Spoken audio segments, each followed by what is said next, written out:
We are the one, the light in the dark. One heart, one world, one spark. We are the one, together we rise. One dream, one voice, one sky. Hi, everyone. Welcome to another episode of Women Empowered Across the World. And this is our podcast. And we have an amazing host with us today, Pat Tracy. She is in Texas, and she is somebody that is a co-facilitator in my YEA and YEP programs. And I'm Carol Witt, and I'm the director, the founder and the director for YEA Global and YEP Global. And we teach the 7 pillars for thriving and mindset. It's the biggest deal. And guys, today we have an amazing guest with us because I already know a little bit about her. And she comes from Jackie Zaccoli's world. So I know she's special. Please help us welcome Kohila Sivas. Sivas. Sivas. Beautiful. Come join us. Thank And you. Thank you for having me. And you can just share your story with us. Awesome. So I go back long back when I was a little girl in a little island underneath India called Sri Lanka. It was once called Ceylon, but it turned into Sri Lanka afterward. There I was born. My dad was a very successful business owner, but because of the war, we lost everything. So we were left with nothing overnight. So that took a toll on my parents, but they didn't give up. You know, war brings another type of resilience, right, into humans. So we started thriving in our own way. My dad left, and I was with my grandparents. So my grandfather became my biggest fan. Yes, I had him wrapped around for everything I wanted. So, but it was hard growing up because we were always a fear of losing our life, right? That's the state of war. So I learned to be always looking out for danger, danger, danger. That's how I grew up. So by the age of 6, my dad was able to say, you know, you come to Canada. I'm going to bring you to Canada. And I got excited. I was going to get on a plane, you know, as every 6-year-old, right? I was excited. I did not understand the day I left my grandparents that that was the last day I would see them. Because I just thought it was a short plane ride. I go and I get to come back. I get to ride this plane back and forth. I visit them. This is how life is going to be. And new country and another country, right? But I didn't understand the devastation that followed was that that was the last time I would ever see my grandparents. And I didn't even hug them properly because I was like so excited. So that still remains a space that I want to connect with them when I go up there with them, right? Then I came to Canada. Canada was cold, really cold, of course, but also it was a cold in the way that culture was different. I'm a very different person than how Canadians were at the time, and I also didn't speak English. And then when we came to meet my father was very, you know, of course he was devastated. We were very successful. He was very successful in his business. So he started drinking. So I came into an alcoholic household, which was never a thing that I experienced as a young person. So my mom is very servant to her husband. That's how the tradition works. So it doesn't matter what they do, you obey them. So growing up in that environment, at school, I couldn't speak English, so I muted myself to protect myself from not seen as somebody who didn't know the language.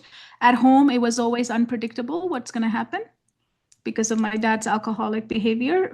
You know, he had his own reasons for it, but it was unpredictable for me. So I escaped the war, but I entered another place. Another new war started. Internal war, right? So I used to talk to my brain a lot. I didn't have many friends. As I said, I was very shy. At school, I became invisible because I was a quiet girl, so nobody cared. Teachers didn't notice me. So that continued, and I was say age 12. By the age 12, somebody took advantage of me inappropriately. That also caused me to decide to end my life. I decided that I would be the last day would be at the age of 12. So I did. I talked to my brain a lot the day before, months before. We were planning all of this because my brain was my biggest friend. It told me why I shouldn't be living, all the reasons for it. We had great conversations and all the evidence lined up that I shouldn't live. So we decided that together we will end my life. And then the next day I woke up at the hospital. I was saved. I woke up and then my brain, which is my greatest friend at that time, my ally, right? It started saying the opposite things to me. How did you do this? How dare you do this? Why would you do such a thing? Look at all the people you disappointed, all the stuff. It was never brought to me. Any of those evidence were not brought to me the day before or months before we were planning all of this. None of this was available, but the day after it was available to me. So I wake up, I started walking, I started talking again a little bit. I started going back to school. I started questioning my brain. Hold on a second. How did you become my worst enemy? Like you're not the same friend I used to have. What are you doing? Like it was very disappointing, right? So that is when I think I believe in God. God has given me the gift that the mind is something you own it. You don't allow it to own yourself, right? But I allowed it until that day. So I got that message very clearly. And my purpose to this day is to deliver that to as many humans as possible on this earth until I die next time.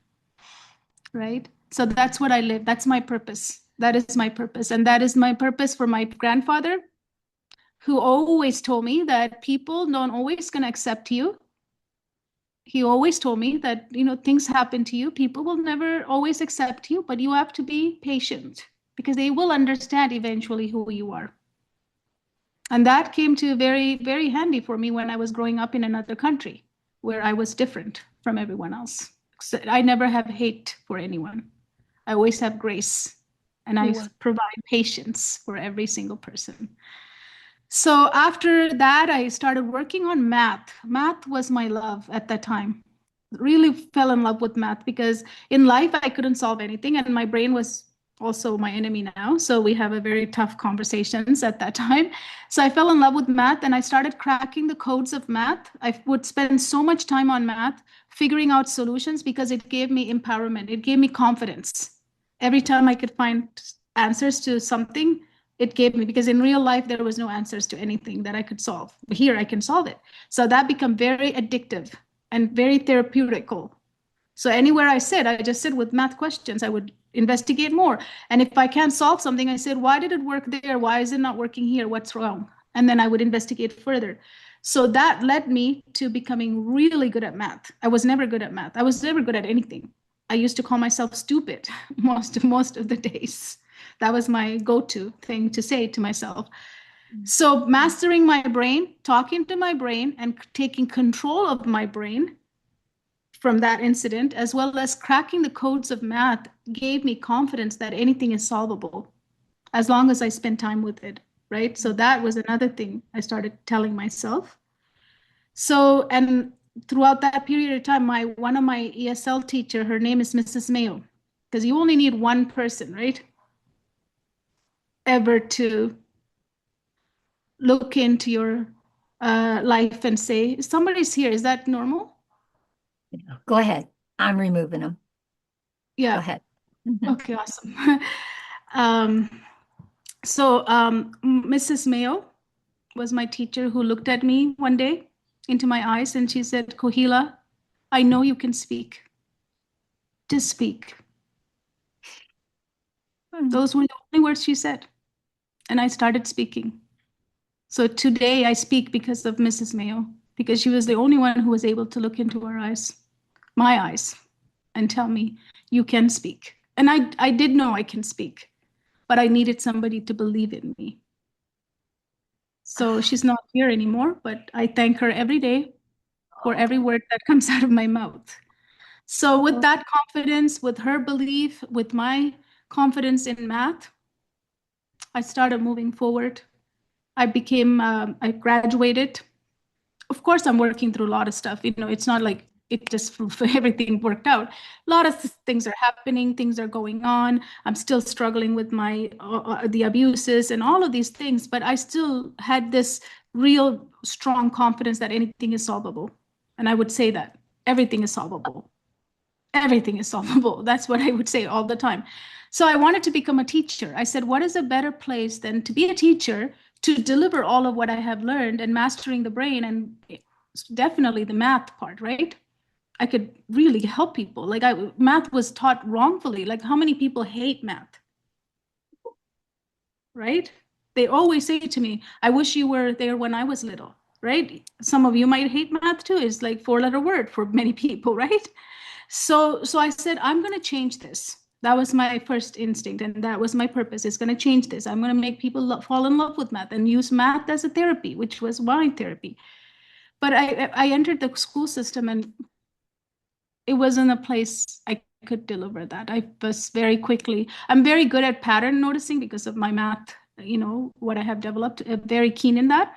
I noticed the pattern that people were teachers who were there for 15 years. They were very bitter. They were very unhappy. I'm like, I'm a new teacher. I'm not going to settle for this.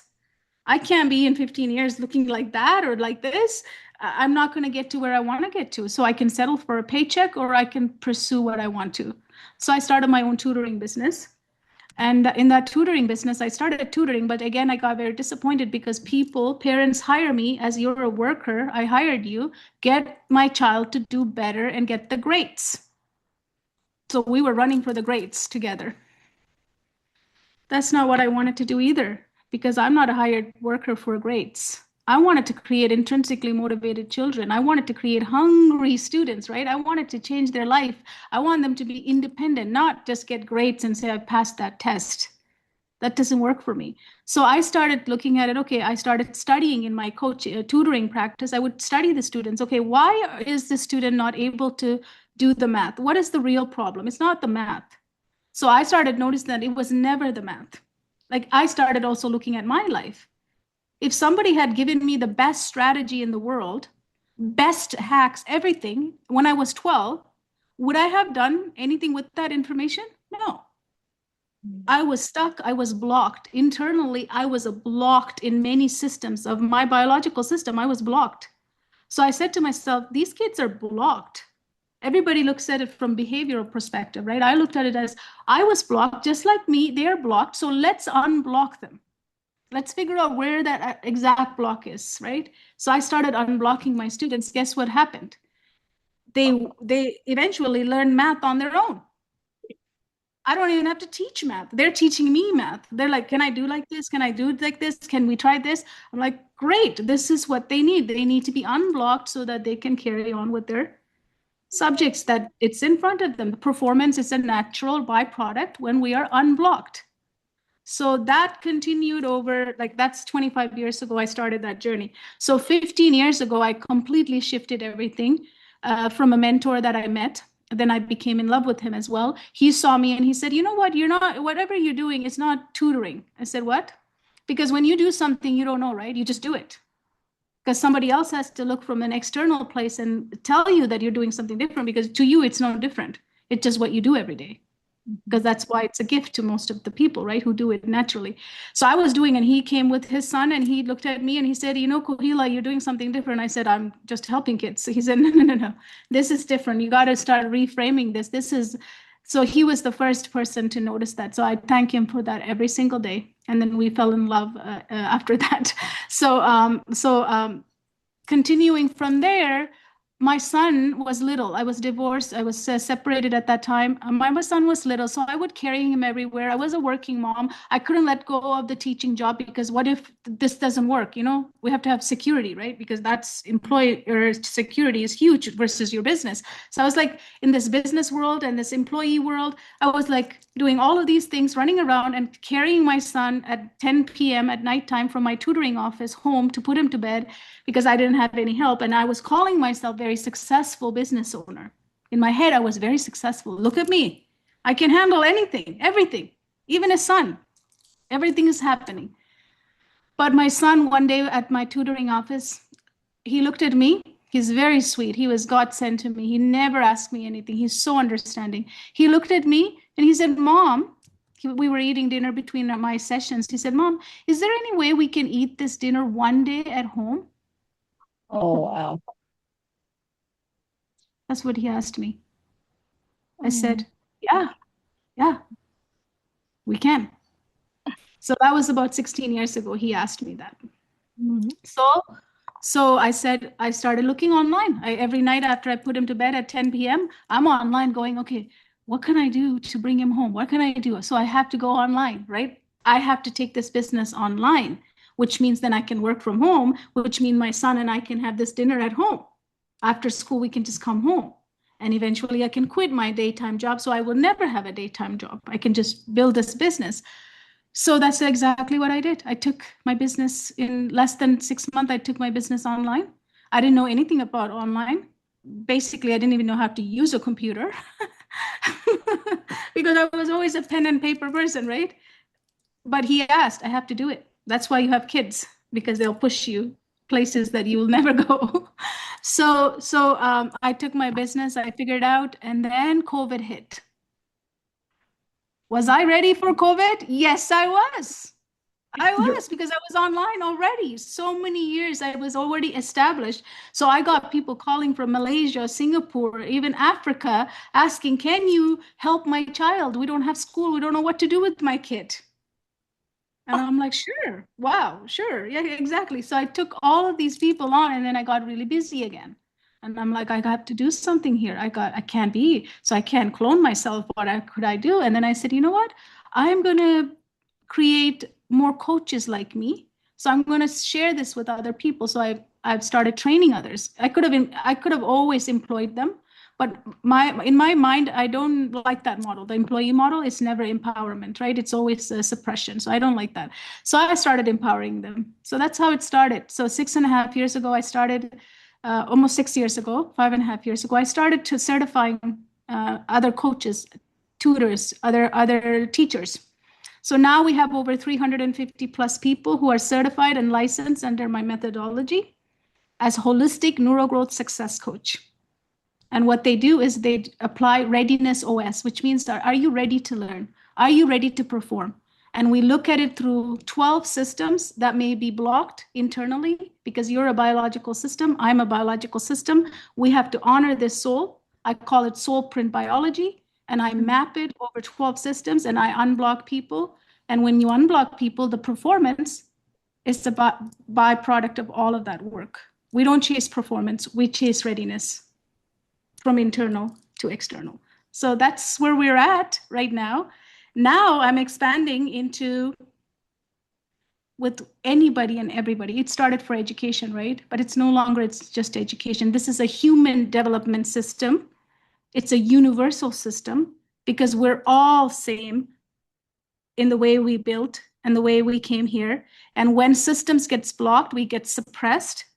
And we name that whole bunch of different things. It could be labels as ADHD, whatever you want to call it. Those are just labels. But beneath that is the systems that are blocked. And if we're able to map it, and if we're able to expand it, anybody can do anything. That's how you get to your full potential. Anybody can reach their full potential. That's where we're at right now. So I'm now globally recognized for my ReadinessOS, blocks to flow method. And I'm ready to go anywhere. And we just signed our first school to get that into the school system.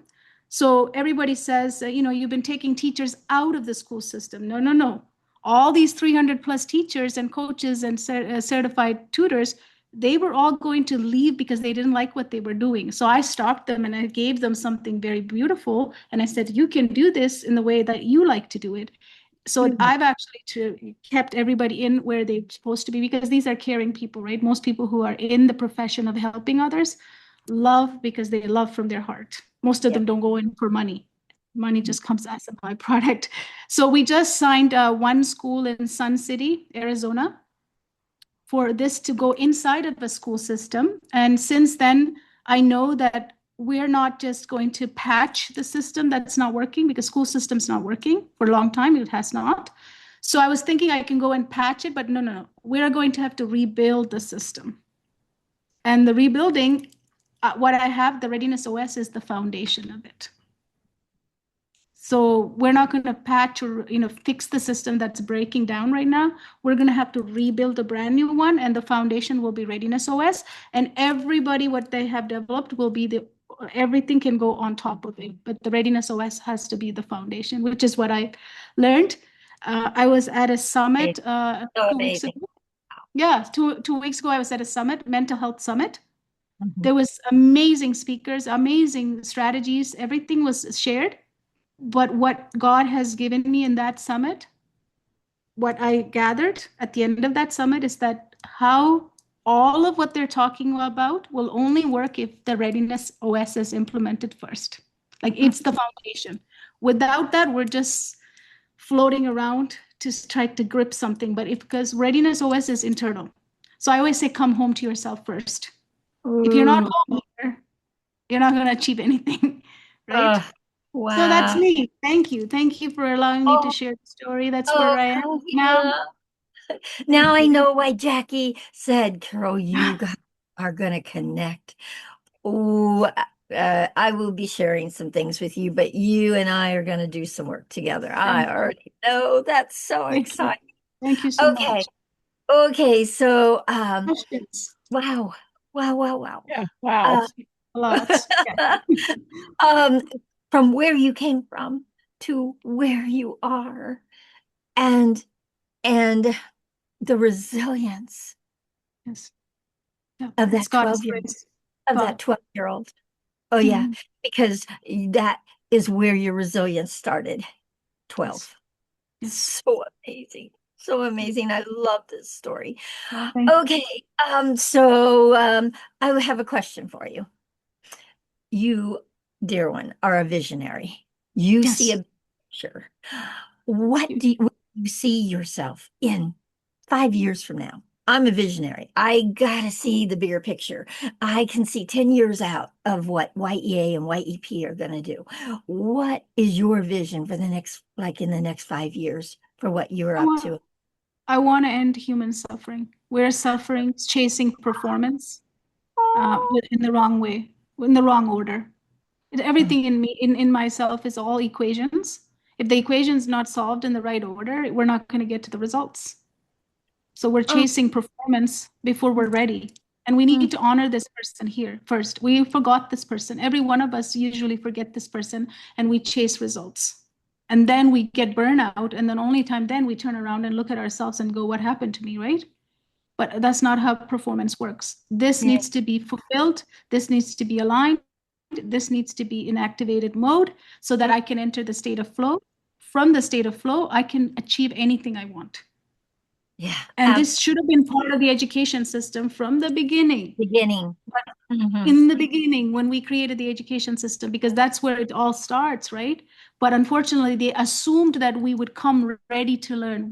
They assumed that readiness was already a prerequisite.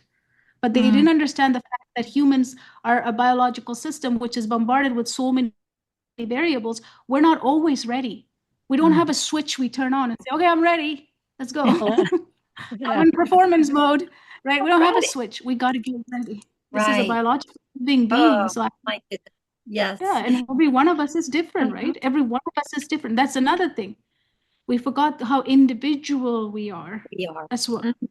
Yep, everybody has different ways of doing things, right? Every single person. Yeah, absolutely. I see. I do have a vision, which is to serve 1.5 billion humans by 2035. Oh, Our goal. okay. Ending Well, human suffering. my declaration is that I'm going to raise 1 million heart-led leaders by 2030. Perfect. So there you Oh, go. yes. That is why We we're can help alive. each other in that. We're We can going to help each work other. together. Oh, yeah, absolutely. I Yes. see it. Collaboration. Guess Yeah. what my word of the year is? Every year I choose a word. Guess Mhm. what the word for this 2026 was? It was collaboration. Oh, and that's one of our pillars Right. in YEA is collaboration. Creativity Without and that, you collaboration, can, they go together. right? big visions cannot come Yeah. to fruition if you don't have collaboration. Nope. That's You gotta anyone who collaborate with does it with others. ego, they just fall in the end, right? Ego needs to Yeah. go and collaboration needs to come as humans to come together. So I Well, believe in that. actually, Kohila, one of the things that I'm up to is actually eliminating the word competition, because when you collaborate, there is no competition. Mhm. So Yeah, I'm out to strike that word out of the vocabulary is competition. Our competition is us, ourselves. yeah. I'm competing against me, not anybody else, for what's next and what I am up to and doing. And YEP is in the school system too. So you and I have to talk. We got to Love it. definitely talk. Love it. Pat, do Love it. you have a question for Kohila? No, I just want to say how amazing I believe her story is, and how you've, how you've inspired so many to go on and better themselves. What I was going to ask you is your number of coaches. What are they? What are their age ranges?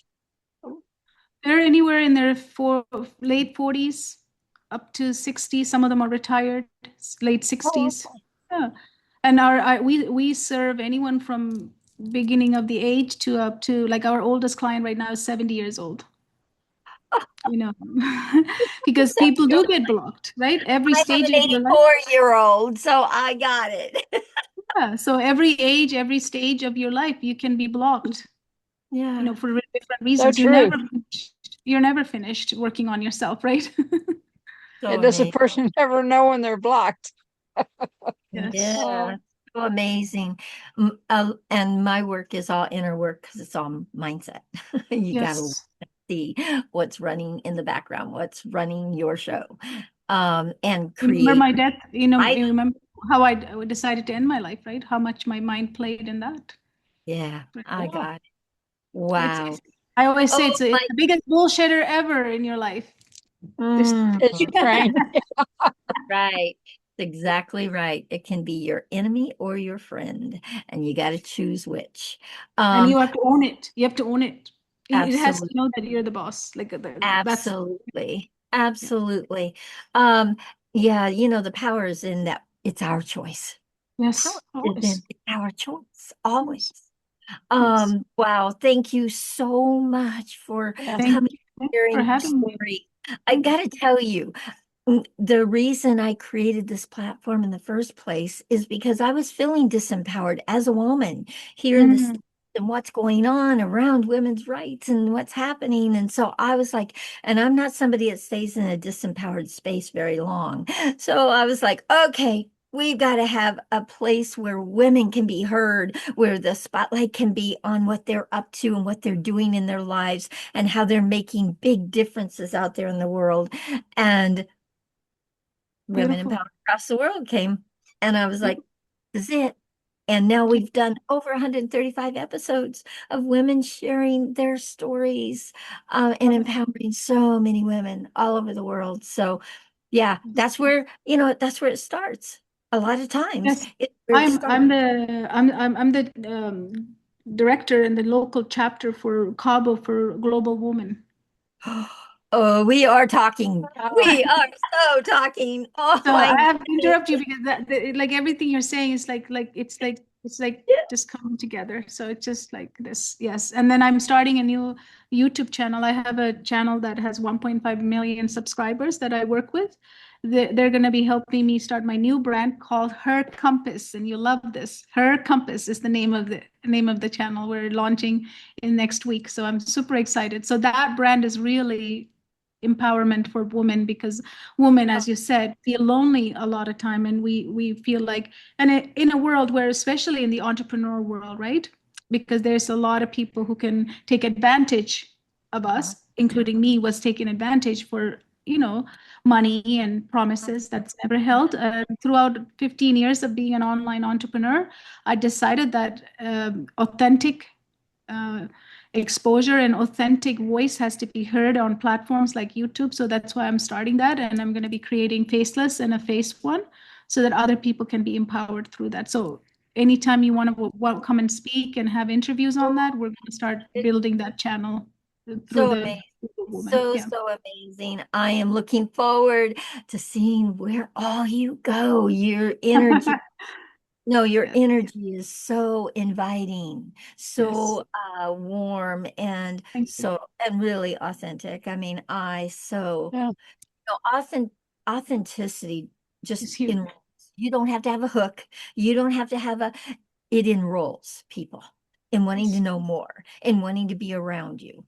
And yeah, so thank you for bringing So that to Easter Sunday, I finally got baptized, committed to God full time, and authentic. After that, authentic speech is all I can talk about because there's nothing.